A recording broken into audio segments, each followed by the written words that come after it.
Hello, everyone. Wanted to make sure that you see me clearly, the larger screen, and then I'll get a thumbs up from Hannah, and then we can move forward. Oh, Sharon, it is showing the presenter view if you can make it the full Okay. screen. All right. It's There always we go. doing that. Okay, perfect. I really appreciate that. Hello, everyone. I have been so excited about this particular presentation. It's about winning, designing your program. And I want to emphasize that winning isn't just like a race, it's a process because you're always evolving over time. And so we're going to talk about some aspects of how do you develop a winning program design. And so we're going to be talking about one, just kind of clarifying your idea, not someone else's idea, but your idea and drafting that. The importance of, yesterday you spoke about your mission and your vision and your values.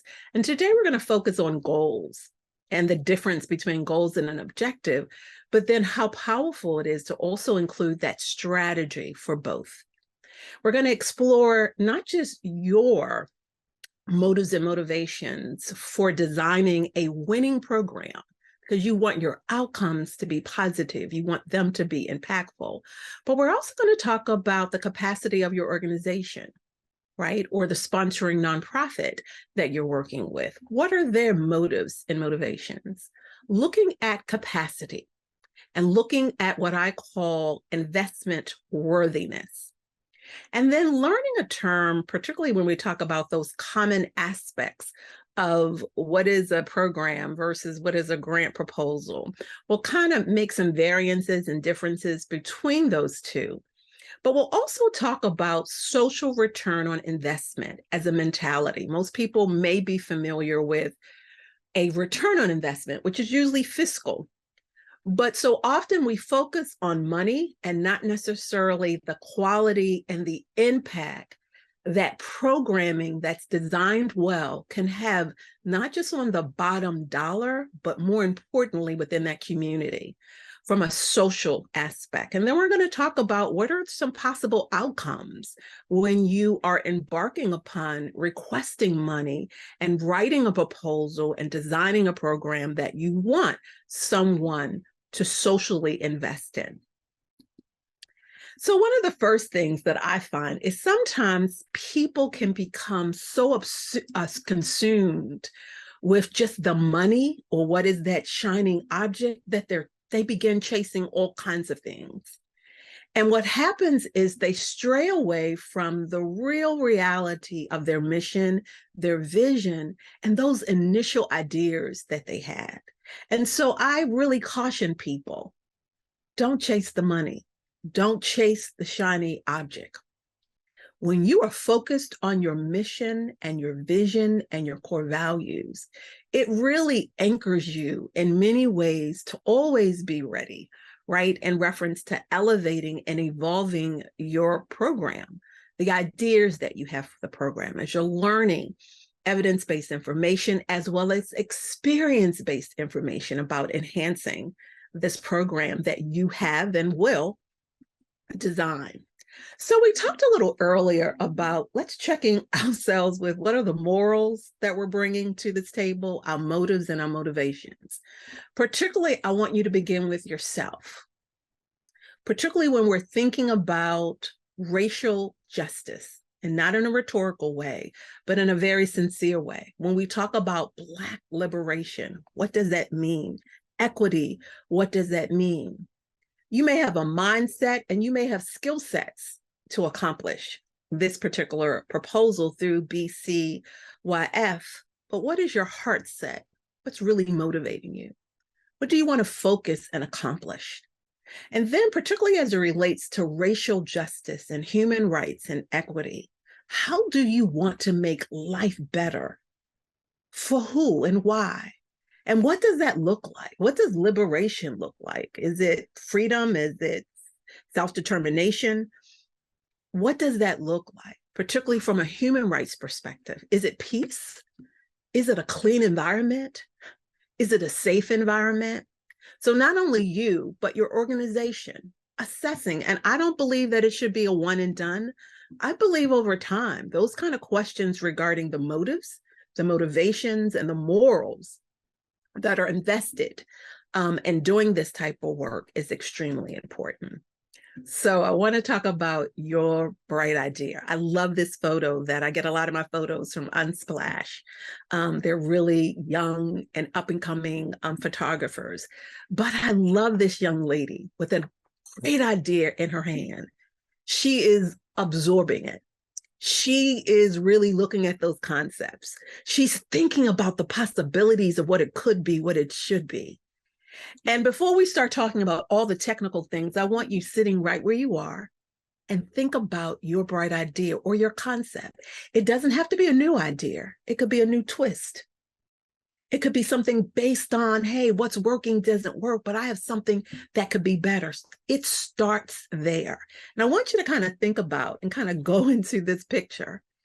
It's impacting and revitalizing this young lady. And that's what ideas do.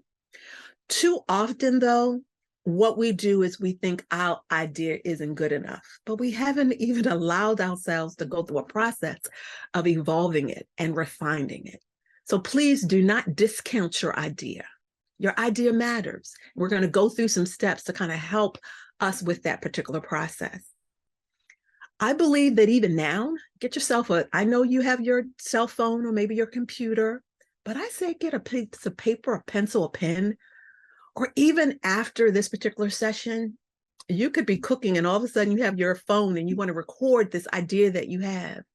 When we really look and think about the ideas that we have, I want you, when you're writing them down, don't be looking for punctuation and spelling. Write down the concept. Sometimes it may not even be verbiage and words that you're using or saying. It may be a picture, a diagram. I want you to write those ideas down. They're extremely important, and it anchors you through this process of designing your program, a winning program. I know you heard me speak earlier about investment worthy. This has nothing to do with how long you've been in this field. It doesn't even matter if you are a professional or you're not. You could be a layperson. Investment worthy is about somebody who has an idea. It is well thought out. They've assessed their morals, their motivations, right? Their capacity, their commitment. And they're asking someone, not begging someone, but asking someone to invest in my community, invest in my people, invest in this community garden, invest in this safe community initiative. So let's ask ourselves, is your idea, not discounting, is your idea well thought out? Because sometimes we have ideas and we don't think them out. And so hopefully with this particular session, which is just like a taste, I call it like an appetizer, because we'll delve more deeper in some of those one-on-one sessions and group sessions that we'll have. Is it well thought out? Is it a new idea? It doesn't have to be a new idea. Is it based on a best practice? And I want you to kind of understand that term, because I believe that sometimes best practices don't work for every community or every group of people. Best practices are always asked, best practices for who? You want it unique to the community that you're going to be serving. So it may not be a practice that has been tried and true, but it could be a promising practice. It could have been a proven practice, right? What about the skills and tools and resources that you're going to have to manage this project and never compromise your motives and your motivations and your morals? What is the history of your organization and your track record? And I want you to think about that word history, because sometimes we'll try to discount ourselves and saying, well, we've only been doing this for 2 years, or we've only done this for 6 months, or we just started this. History starts the moment you push play. So talk about your history. It doesn't have to be a long history. What people want to know who are going to be investing in your particular idea, this great idea that's illuminating and it's been tugging at your heart and you've been wanting to do this for your community, is it investment worthy? So talk about your track record. You may not have anything published and you may not have done it before, but think about your experience, your lived experience in that community with the individuals that you want to serve, with the stakeholders. All of those things are valuable, and there's a history to that. Does your program design idea matter? It matters to you. Will it matter to others? And why? Why does it matter? Because that helps keep you anchored and motivated as well. Is this design doable? Because I could have an idea that we all hit the lottery and all become millionaires. It's a possibility, but when we think about the chances, it's not necessarily realistic. And so we want to kind of sober ourselves and put some stable aspects regarding investment worthiness, as well as who will be impacted. I'm not talking about just the person who's funding it or just the group that you're serving. What about others that may be touched by the promising factors, right? The impactful factors that your particular design, your program design may have. So when we think about this proposal, you can think of it as a grant. And a lot of people get intimidated. They think a whole lot of words, and I don't express myself in writing really well. And I want you to take all of those things right now out of your mind. And I want you just to think about investment worthiness about your idea and how we're going to talk about designing it in a way that puts you in a position where you're growing, you're learning, and you're evolving in writing proposals and writing a grant proposal. These are investments that nonprofit profit organizations receive from philanthropists, people who are willing to be social investors in those ideas. This is not a loan. You do not have to pay it back. However, when there are things that are done that are inconsistent with the grant, sometimes that funder may request that money back, but it's not because it's a loan. It's because those goals weren't not necessarily achieved, but the program did not do what it said it was going to do. Also, sometimes there's a request, and just like BC YF had this request and this call out, and they're going to have a session in reference to going over the application. They've made it public so that people who are interested in this opportunity to take their ideas and put it into a form of a program design and then have it assessed and reference to potential funding. That's what it's all about. One of the things I don't want you to become is intimidated about grant writing. Remember, winning is a verb. So we're evolving and we're learning over time. What I wanted to do, and I shared this at the beginning, is kind of look at what a complete grant proposal will look at. But I'm going to highlight some things that we're going to be talking about today, which is an executive summary or an abstract. What is the statement of need, the goals, the objectives, the strategies, right? We're not going to be talking about the mission, vision, and core values because you did that last night, but you know the history of your organization.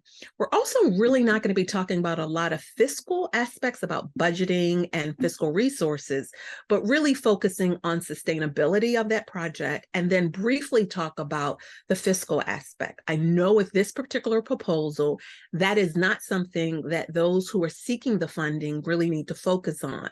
But I always like positioning people for where they may be going, as they may find other funders who will expand their design, maybe another year, maybe another 5 years, people who are willing to invest in that. Uncharted paths can be really scary at times, right? Especially if you've never done this before.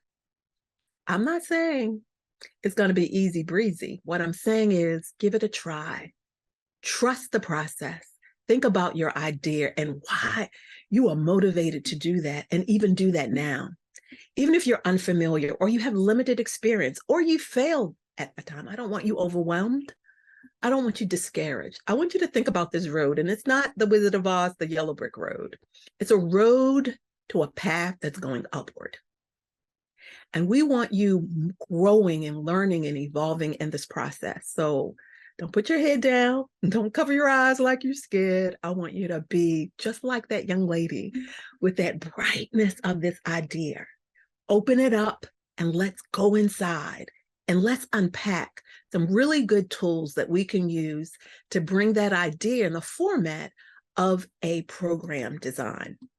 So the first thing we want to do is really look at the capacity of the sponsoring nonprofit that you're working with, or if you are the nonprofit where this great program idea, design program is originating from. So I really enjoy a lot of the work, particularly around the social sector, the nonprofit sector of the McKinsey company. And this is their capacity building consideration, your human capital. These are the people that you're working with to get it done. Some of them may be paid staff. Some of them may be temporary, maybe just come in for an event.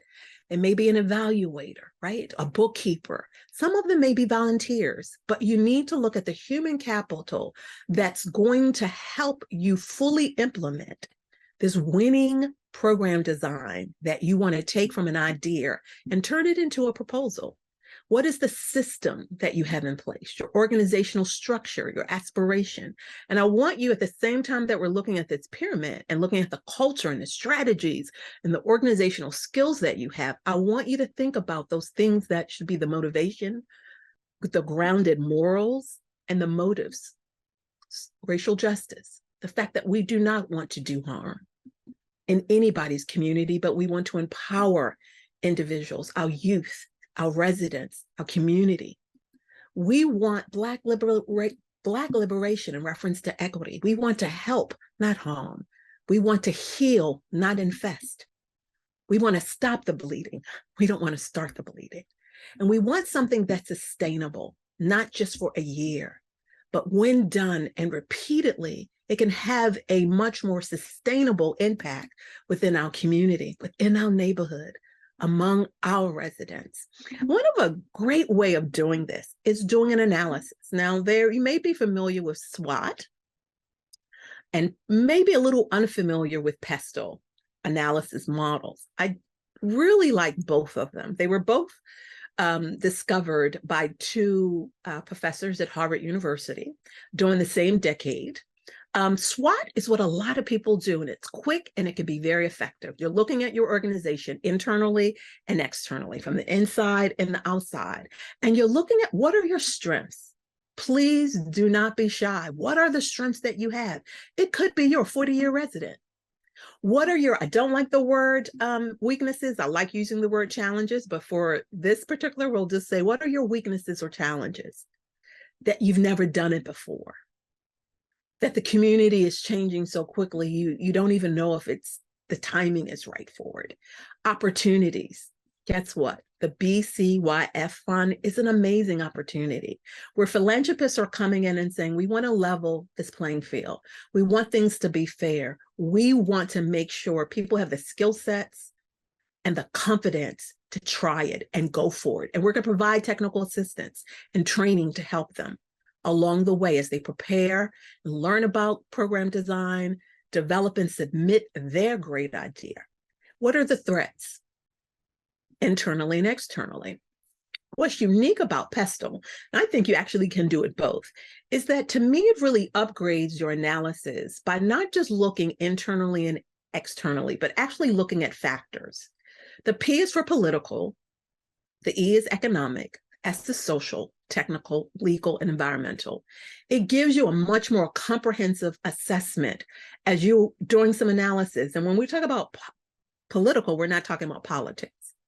We're talking about that this city has partnered with philanthropists, those social investors that are willing to ensure that the grant writing and proposal designing process is fair and equitable to everyone. And economically, the funding is there. Socially, social justice, racial justice, liberation, equity, socially something that is so needed, but also we have people that are willing to invest because they want to see impact. They want to see positive change. Technology, right? Sometimes people can be in a brick and mortar, but sometimes with technology, you may be able to do it right from your basement, right from a rented office at a faith-based institution, sending out information, saving paper, right? Legal issues, what you can and you can't do. What if you're working with people who are under the age of 18? Understanding that analysis as well as the environment. And I'm not just talking about environmental justice, but I'm talking about not just the weather and the climate, but I'm talking about the social climate and the community that you want to impact, that environment. So let's talk about the kind of what you want to do. And you can call it an introduction or your abstract, but you're going to tell that social investor who's reading your program design, what is it that you want, how much you want, and what you want to do. Your methodology, what time, how long, is this a 1-year project, a 2-year project? What is the credibility of your organization and the staff people? And basically you want to prove we are investment worthy in this great idea that we think is a winning idea. The next is the problem statement. And this is where you want to be accurate, but also making it very relevant based on your proposal and your program idea that you're designing.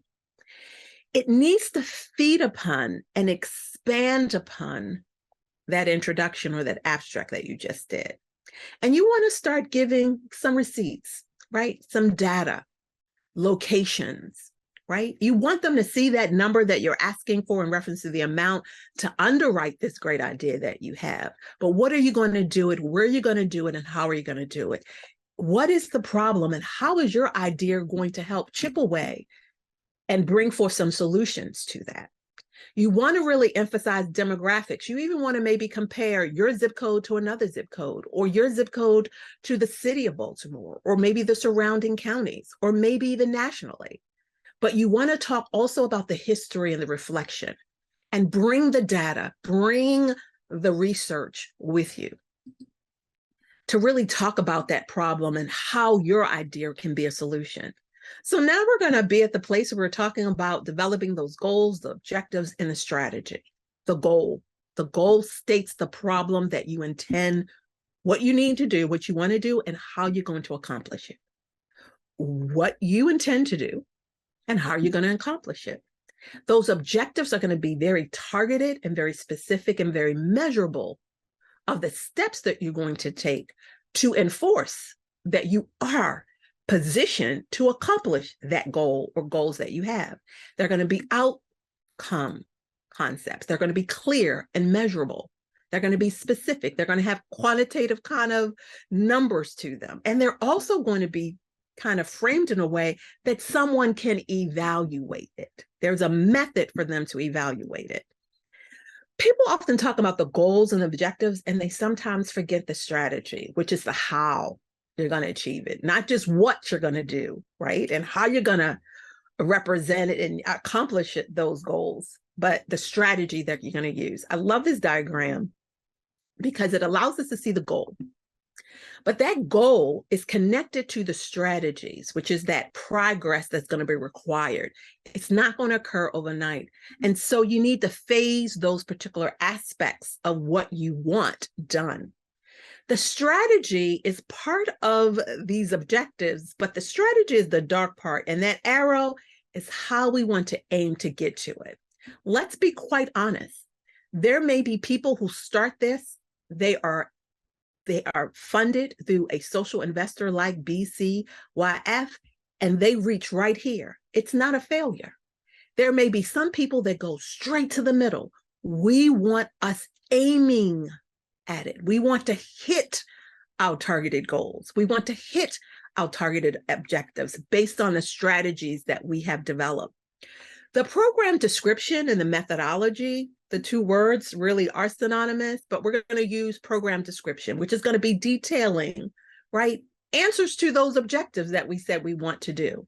It's going to be giving our credibility of how long we lived in the community or worked with this population, if we've had funding before or not had funding before, and why now we believe this is the correct time. Who are the staff people and the human capital that's going to help us reach those goals, use that strategy and be successful? What is the time frame, right? What are their experiences? And also, even though we talked about it, that we're going to be, you don't have to focus on the budget and the budget narrative. Even if you don't, though, that program description needs to be real clear about how it's going to intersect with the evaluation process, the budget that you have, and the budget narrative, which describes what are you going to do with that money.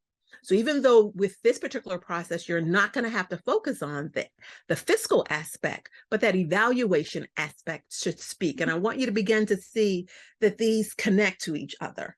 It builds upon each other. It actually does evolve. Next, we're going to be like how we're going to measure it. Because what if my goal was to lose 20 pounds? And maybe my objectives were to go join Jenny Craig, join Planet Fitness, and within 3 months, I'm going to lose this weight. Well, how am I going to measure it? Through a measuring tape, a scale, or just looking in the mirror, or trying on that size that I couldn't wear before? Either way, it's measurable about how we, one, define success, and how we're measuring the success and impact. And there are many ways of being able to do it. I think the best way is to have small, short-term aspects of it, as well as long-term aspects of whatever evaluation type that you want to use. Some people use questions or surveys, or they'll have focus groups, right? They'll have pre and post tests or interviews, conversations, sister circles, right? Guy circles, youth circles, right? Quantitatively, you can do it where you're looking at the numbers. Qualitatively, you're looking at the numbers, but you have context that speaks to those numbers. So questionnaires and focus groups may be that. We're looking at statistics. How many people showed up? What was the frequency of them showing up, right? What was the metrics that you're using to say that it was successful or not successful? Those are some of the aspects of evaluation. Budget, even though I know you're not going to be doing the fiscal part, really, the total sum of what you're asking for is going to be based on the direct and indirect costs, your income coming in, what you have, and how you're spending that. And it also includes what I call accountability in reference to stewardship, that fiscal integrity, that mindset, that heart set, that motive set that directs your actions and your decisions ethically and legally as it relates to doing what is right for that community. Another thing that we have to consider is once this project is done, and we're going to be excited if we have social investors, but that money, that program is going to come to an end, and we don't want to wait till we get to the end and saying, oh, the money's gone. We want to start being proactive and looking at how we're going to sustain this wonderful idea that you have, right? How will we do that? And there's so many ways that you can. So I'm going to pretend that we are doing what I call the what, why, and how. And we're going to break down all of the aspects of the introduction. What is it that we want to do? We want to start a child mental health and wellness project. My statement of need, why? Because the death rate of children and youth due to gun violence in the Walbrook community is 2 times the death rate in Maryland. And we're seeking a $250,000 funding for our project that we want to go for 2 years. Well, then what would be the goal? We want to save the lives of our children, and we want to dismantle this early death, premature pipeline that is happening in Walbrook, in the Walbrook community. Well, how are we going to measure it? Well, we're going to be looking at the quality of our behavioral services and how many people that we're serving. We want 10 to 15 children and youth between the ages of 5, think of that quantable, measurable, 5 to 17 years of age to receive 1 to 2 free hours of free mental health and wellness counseling services in our community. But what else do we want? What is our strategy? We want this to be culturally relevant to our people, to us, our experience, this youth group, this gender, right? This sexual orientation, right? We want it to be that we hire people that are culturally relevant and sensitive to the needs of the population that we're serving. And we want to hire 3 clinicians that are trained in trauma-informed care and also responsive counseling techniques. We also really want to do a great job of marketing. We want to engage about 3 to 4 kind of outlets to really promote this in schools and youth programs in our community and surrounding our community. Well, how are we going to know? What's your methodology? Well, how are you going to describe it? It's going to be the quality of the treatment, some evaluation. We're going to be looking at the frequency and the quality of the counseling. And we want client satisfaction from the children, from the youth, from their parents and caretakers. How are we going to evaluate it? Well, we're going to have some surveys and questionnaires that we're going to use. We're going to have a focus group that we're going to use, right? So you want $250,000.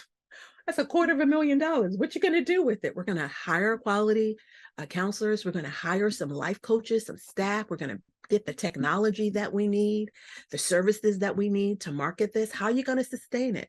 We're going to look for other grants. We're going to look for other social investments. We're going to start selling some of the artwork that the students do, or the music that the students do. And guess what we're going to have? We're going to have an annual youth spoken word focusing on mental health and wellness. Now, that was just a snapshot, but trying to give you an idea as you're writing down your notes, think of answering those questions. I don't want you overthinking. I don't want you saying, I need to spell check this, or I don't know the number of this. Just put a line and kind of keep moving forward. We just want to get these designs right because we want them, one, investment worthy, and we want them well thought out. We want you winning. And that's an action word, evolving and learning and growing. And we also, when I think of winning, I want your level of confidence. You may have been like, I can't do this. I'm not good. I want you to put that on mute. And I want you to think about that bright idea, your morals, your motives, your motivations, and why you need to do it and why it needs to be done now. What I don't want you to do is just really talk about how you can do it in a fiscally frugal way. It may feel great for people who are investing, right? They get their bang for their buck. I don't want you begging either. Like, we're desperate. Can you help us? No, I want your head up. I want confidence, not cockiness, but confidence that this is important. We're not manipulating. This is not a game. This is life and death. This is about poverty versus prosperity, right? We want change. And so not only do we want to be fiscally frugal with the money given to us, we want it to be socially impactful as well. And that's when the social return on investment that also includes being frugal really steps in. So let's look at it. I thought we could use a real simple diagram. I got this from the DC Central Kitchen, right? They feed homeless people in DC, very popular. It's the change that occurred because your program, that idea that you have found social investors to invest in, right? The value of that change, that means we're quantifying it. Then we're taking out what we cannot attribute to us, because there may have been other factors that contribute to the social impact, and that'll be the total numbers. So that's kind of like an easy kind of calculative way. I have another example that looks at it saying we need to look at tangible and intangible value of what we do. If we do this, if we did that hypothetical wellness and mental wellness project of those 15 to 10 youth every week receiving some wellness counseling, it will cost the public system X amount, right? If 100 people, this is what it would cost. These are the lives that it changed. And so you're really trying to get whether we're looking at the first kind of formula or we're looking at tangible and intangible. The money well spent, these are the lives that were changed. These are the people who weren't buried when we consider how many children's lives were lost in our community in Walbrook Junction in previous years. You can put a value to that, but it's also allowing that social investor to realize it's not about the money, it's about the impact that we're having, and we want to be reinvested in. So let's pretend, and I hope this is reality for many of you all, that you are funded. Okay, this can be kind of scary, but I don't want you. I want you to relax and confident. This is your opportunity. You have been given the keys to the door. You shined among others and you were chosen. And so it's time to bring that idea that was in your hand to life. And you have to breathe life into it. And please do not leave your great morals and your motivations behind you. I want you to also realize the moment you start writing that idea into a program design is the moment stewardship begins. Doesn't begin when you get the check or the letter that you've been awarded the funding. That integrity begins then. This is like a process and practice of your supervising and managing and taking care of what has been entrusted to you. It's not just money, it's people. It's not just money and people, it's their future. Looking at it and handling it with care and integrity. Also, you would be surprised the number of people who actually are funded and never say thank you. I want you to say thank you. I want you to convey in writing. It could be a card, it could be an email, a letter, your excitement about the work. I want you to send the required paperwork, get someone to review it so that you clearly understand it, what's being asked of you.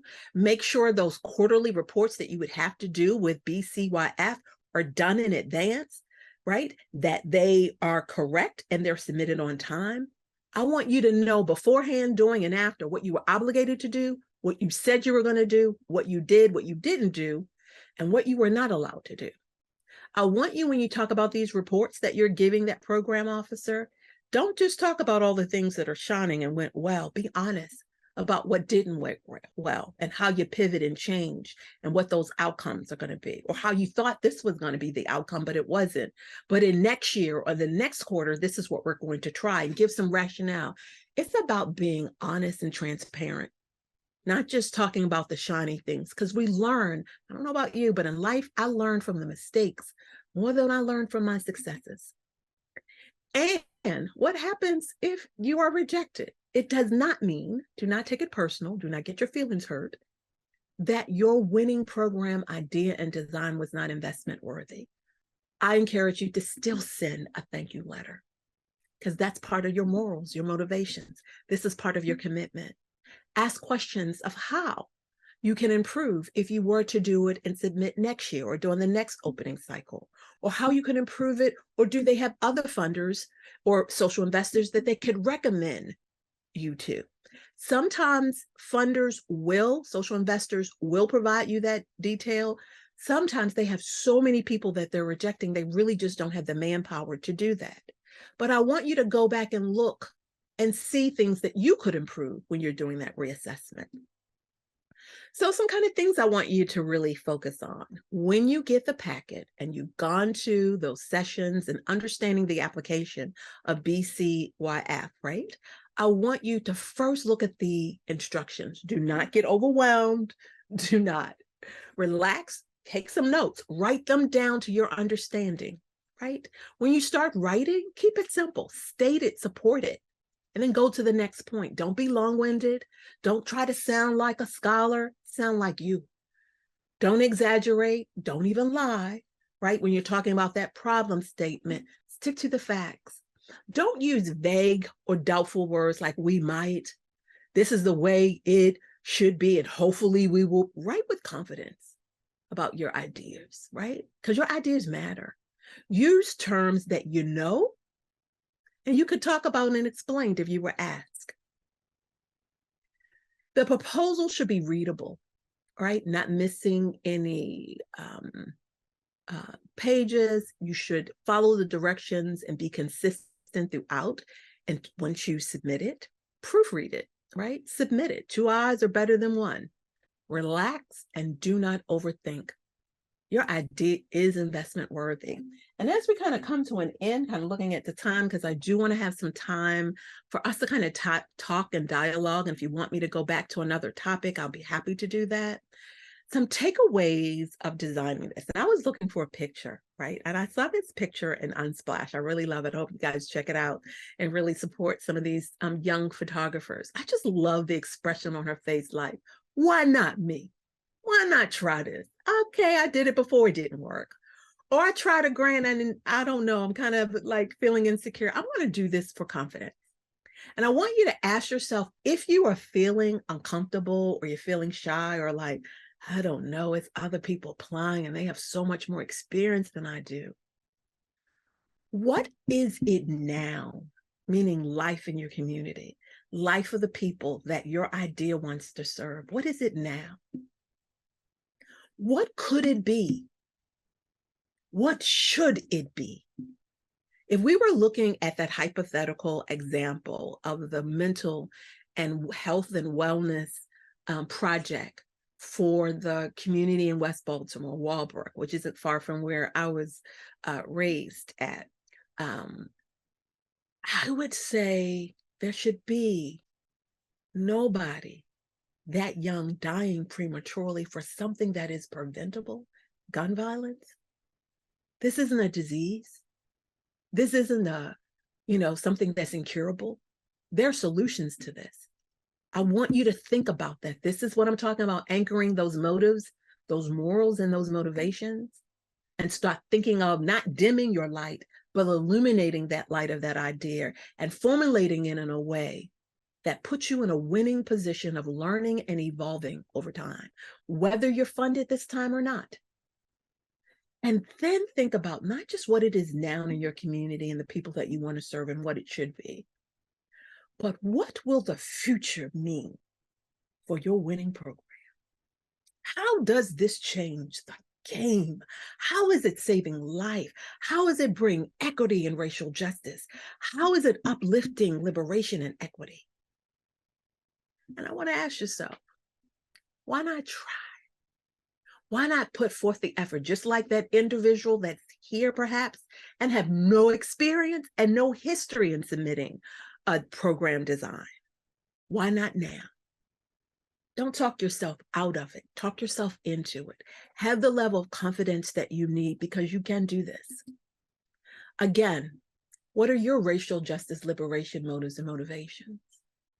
Why do you want to do this? Why now? What do you plan to achieve? What do you hope to achieve? Let the light brightly shine on your program. I'm going to leave you with a quote from my deceased aunt, Aunt Sonia, one of my heroes. She was Baltimore born. She attended Morgan State University, which is my alumni. And she was, when we talk about just racial justice and Black liberation, she was a true advocate. I mean, every time you went to her house, it was a Black history lesson. And she was one of the individuals that was spotlighted nationally for the protest at Northwood Shopping Center, the movie theater that would not allow Blacks to attend. It was time after time, except this time she was locked up. And that's her and her mom holding her. And this is what she said: do not wait on a consensus to make a move. I'm talking to you right now. It only takes a few people to create change. Some will catch on and join in the end. Even the non-believers will benefit from that great idea that you take from your hand that's illuminating in your mind and in your heart. And you begin to put it and formulate it on paper. And you submit it. You attend the technical assistant. You build your confidence. Because winning isn't a one and done. It's a process of learning and evolving over time. So we're going to take some questions, and we can, hopefully you put some questions in the chat, and we can kind of see how we can kind of use these last minutes of clarifying something or some other topics that related to today's objectives that you may want to learn more about.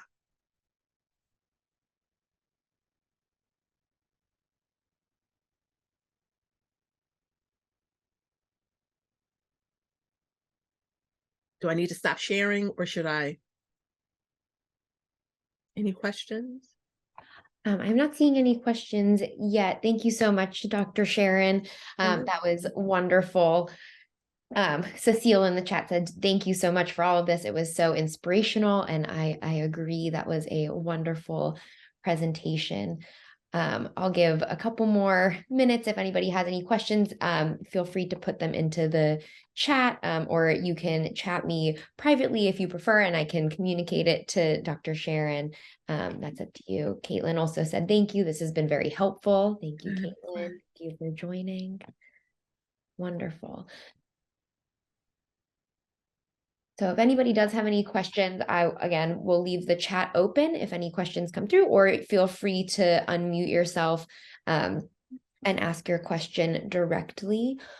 While you might be formulating or thinking of some questions, I will let everybody know, just if you were at yesterday's session, those materials will be posted on the website, and the same for these materials. These slides, as well as the recording from today, will be posted on the website for you to look back on and for your use. I do also want to share, so Dr. Sharon, I'm going to share my screen now. Okay, I'll stop sharing mine. Perfect.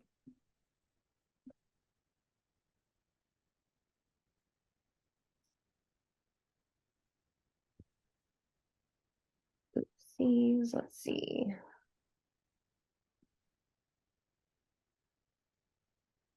So I did just want to share a few QR codes and let you all know about some events that are upcoming. So next week, we do have some additional technical assistance sessions, but I do want to highlight these in-person sessions. So these are actually on March 15th is Computer Lab Session A. It's from 6 to 8 p.m. And it's at the, it's at the Center for Urban Families. No, wait, which one? Nope, this is at the Enoch Pratt Central Library. Sorry, the one on the 15th. Oh, wait, hold on. I'm getting all my dates mixed up. It's okay. There's lots of dates here. 1 second. Okay, sorry. Yep, the session on the 15th is at the Enoch Pratt Central Library. That is from 6 to 8 p.m. And the session B is on March 18th from 9:30 to 1 p.m. And that is at the Center for Urban Families. And both of these sessions, they're in person because we're providing an opportunity both for folks to have access to computers, because not everybody has that direct access to a computer or internet access. So we will have internet at these locations as well. And also BCYF staff will be there, as well as our amazing consultants to help us formulate your application. We'll have some paper applications as well, just to kind of help go through and get some of that real-time support in person if that's something you're needing some additional help with. These are some great opportunities. You should be able to scan both of those QR codes and they'll take you directly to the registration page. So we are hoping to see some of you there. This is a great resource to help build up your application. Additionally, for some further application support, we are offering one-on-one and small group application support. So this is the QR code to be able to go directly to sign up for some of these sessions. So again, this is a great opportunity to either have that one-on-one time with one of our experienced consultants or to have some small group support. And the small groups have been some topics have been identified for small groups. So you'll be with some other applicants who are wanting support on the same area of their application. So there are a couple of just opportunities that I wanted to share with you all. And yes, Cecile, both opportunities are online. They are virtual. Yeah. And let's see, I see Tavon, will this presentation be emailed to participants? It will not be emailed. It will be on the website, and I will, I can post the website link in the chat for you to find. All of the resources will be posted on our website. So I just shared that for you in the chat. Does anybody else have any questions?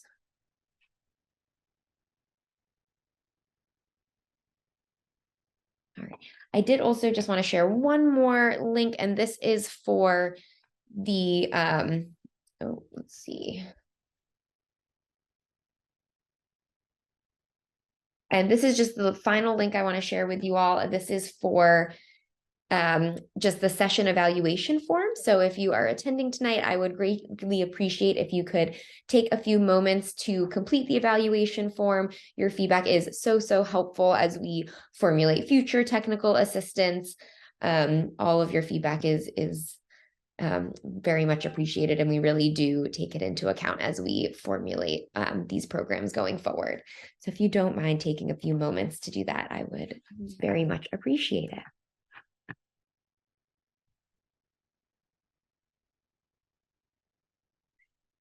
And I'm going to stop the recording. Or actually, first I'll ask if anybody else has any further questions, either regarding Dr. Sharon's presentation or any logistical questions about the application that will be released on Tuesday, March 7th.